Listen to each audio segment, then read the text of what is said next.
भूतिया हवेली की कहानी। चैप्टर 5 आत्मा का अंत।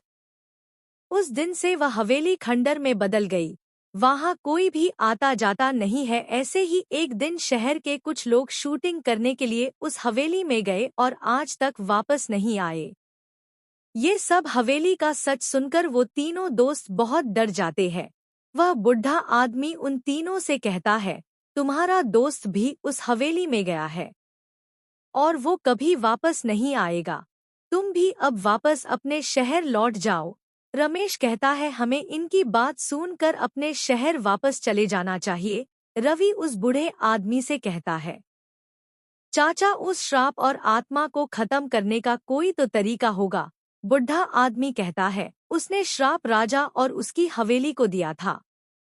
उसने राजा को तो मार दिया मगर वह हवेली आज भी है। हमें उस आत्मा को नष्ट करके उस हवेली को तोड़ देना होगा, तभी वह आत्मा और उसका श्राप नष्ट हो जाएगा।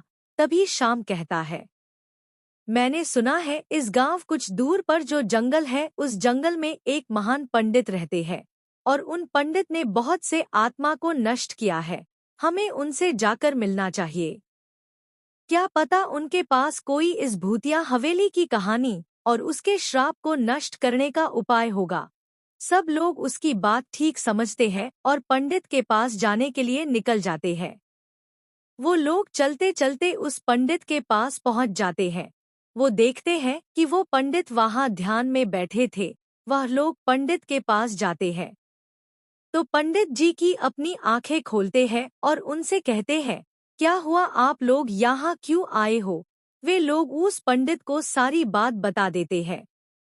पंडित जी उनसे कहते हैं, आप घबराइए नहीं, मेरे पास इसका उपाय है। रमेश उनसे पूछता है, क्या उपाय है आपके पास? पंडित जी कहते हैं, पहले मुझे आप गांव ले चलिए और मैं आपको सब समझा दूंगा। सब लोग गांव में आ जाते हैं। पंडित जी कहते हैं, हमें उस भूतिया हवेली की कहानी को पूर्णिमा के रात को नष्ट करना होगा। हमें पूर्णिमा के रात को उस हवेली में जाकर एक महापूजा करके उस आत्मा को वहीं पर नष्ट करना होगा। इसमें बहुत खतरा है। अगर सब काम ठीक से हुआ तो आत्मा नष्ट हो जाएगी, लेकिन कुछ नहीं हुई तो हम सब लोग जान से जा सकते हैं। कल ही पूर्णिमा की रात है। कल रात से पहले हमें पूजा की सब सामग्री इकट्ठा करके उस हवेली में रखना होगा। वो तीनों दोस्त और पंडित जी उस बूढ़े आदमी के घर रात को रुक जाते हैं और सुबह होते ही शहर पूजा की सामग्री लाने के लिए निकल जाती है। वे लोग शहर से सामग्री लेकर वापस आते हैं और फिर पंडित जी और तीनों दोस्त मिलकर हवेली की सफाई करते हैं और कुछ हवेली को फूलों से सजा देते हैं। पंडित जी हवेली के ऊपर चारों तरफ से गंगाजल डालते हैं और शाम होते ही वे सब लोग वहां हवेली के बाहर दिए और लाइट जलाते हैं और रात हो जाती है। वो घड़ी आ चुकी थी जिसका उन्हें इंतजार था। पंडित जी हवेली के अंदर मंत्र बोलते बोलते जा रहे थे और उनके पीछे पीछे तीन दोस्त पूजा की सामग्री लेकर जा रहे थे।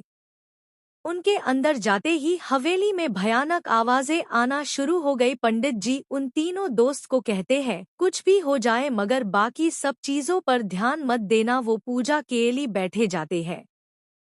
पंडित जी उनसे कहते हैं, कुछ भी हो जाए इस रेशा से बाहर मत निकलना, और पंडित जी पूजा शुरू करते हैं। तभी और जोर जोर से भयानक आवाज सुनाई देती है। अचानक से आवाज शांत हो जाती है। तभी उन्हें वहां सलीम दिखाई देता है। तीनों को आवाज लगाने लगता है। श्याम कहता है, देखो रवि, रमेश हमारा सलीम लगता है। कभी पंडित जी कहते हैं, तुम्हारा दोस्त मर चुका है, वह आत्मा है जो तुम्हें यहाँ से उठाना चाहते हैं। तभी सलीम उठकर रेशा से बाहर निकलकर सलीम के पास जाता है तो सलीम एक भयानक आत्मा में बदल जाता है और श्याम का गला दबाकर उसे जोर से फेंकता है। तभी रमेश उसे पकड़ने के लिए होता है तो आत्मा रमेश को भी मारती है। पंडित जी अपनी पूजा जारी रखते हैं। रवि भी रेशा से बाहर निकलकर आत्मा की तरफ एक लोटा फेंकती है तो आत्मा तीनों को हवा में उठाती है। पंडित जी तुरंत हाथ में गंगाजल लिए मंत्र बोलते उस आत्मा पर गंगाजल फेंकता है। तभी वह आत्मा चिल्लाने लगती है, ये पंडित वो पानी मेरे ऊपर मत डाल, छोड़ूंगी नहीं तुझे। मगर पंडित जी मंत्र का जाप करते हुए उसके ऊपर पान डालते रहते हैं और वो आत्मा चिल्लाती रहती है। अचानक से तीनों दोस्त नीचे गिर पड़ते हैं। देखते ही देखते वह आत्मा राख बन जाती है।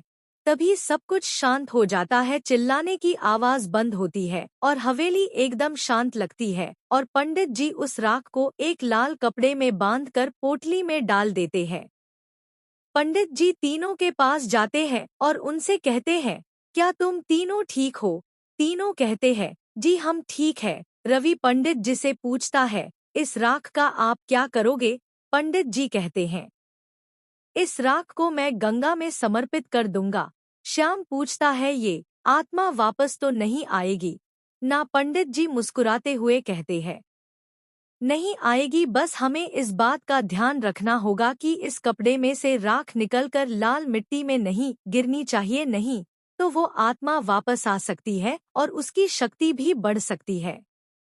और अगले दिन उस हवेली को तोड़ देते हैं और सब गाँव वाले खुश होते हैं। पंडित जी गांव वालों से कहते हैं, उस हवेली के जगह पर एक मंदिर बनवा दो।